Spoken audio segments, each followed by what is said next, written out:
Yes, my life growing up as a Catholic in Samoa, what I see in my family, um, for the glory of God, was all about our Catholic faith. This is how my grandparents, my dad's parents, especially my grandmother, she was very Catholic. She used to arrange on Sunday because the main church where the Sunday Mass is far away from the village people where my grandparents were living.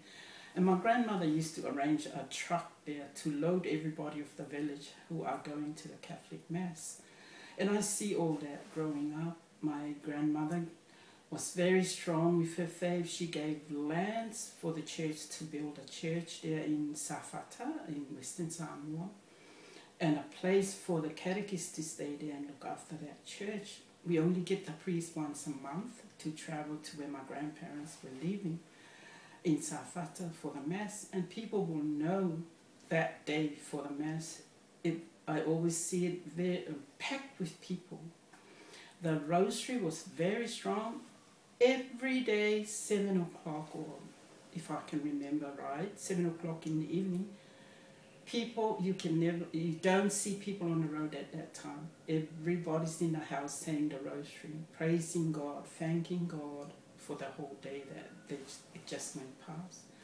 The priests used to travel on their bicycle to get to people, to have catechism arranged for them, masses for them all over in Samoa.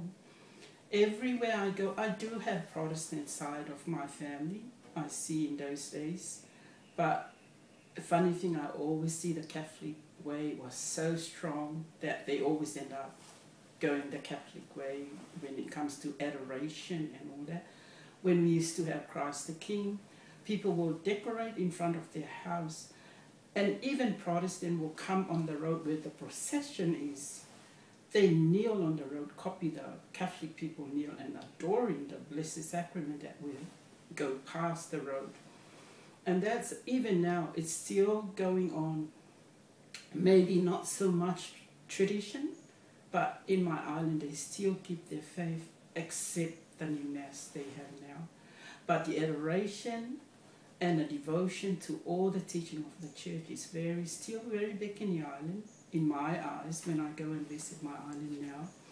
And I always say to them, keep on doing the adoration and the devotion, because maybe God sees their intention and will replace the true Mass in Samoa. 3 or 5 years ago, I think, 5 years ago, my grandmother opened her house for our society priests to say the Mass there when they visit Samoa.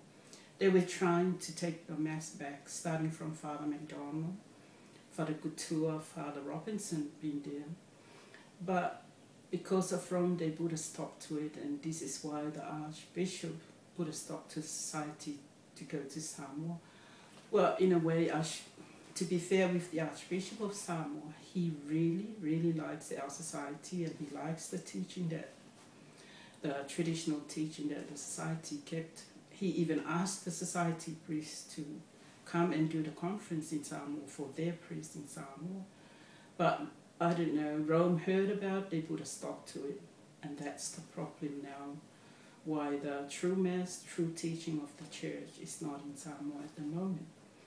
So, in God's time, that's how I think it will replace in God's time. Thank you.